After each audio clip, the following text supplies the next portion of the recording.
Welcome to Samba Samba. Enjoy the video. You begin by confirming the updated matrix config version and making a quick backup.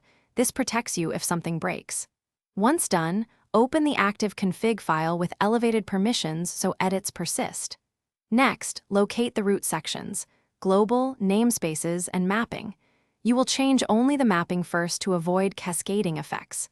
Make small edits and save often. This sequence reduces risk and lets you verify behavior step by step while keeping rollback simple.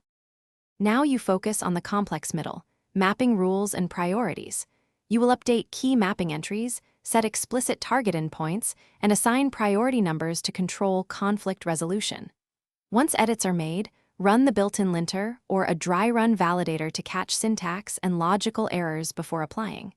Make incremental changes and test each with a small dataset to observe effects. If mappings interact, adjust priority and rerun validation until results match your intended routing. To finish, apply the updated config using an atomic deployment so partial changes don't leave the system inconsistent. You should immediately run integration tests and monitor logs for warnings or unexpected behavior.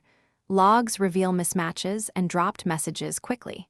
If something fails, revert to your backup or use the tool's rollback command to restore the prior state. One troubleshooting tip: if a rule behaves unexpectedly, reduce the scope and retest. Isolating the change reveals the root cause. Thanks for watching. Consider subscribing if we helped you.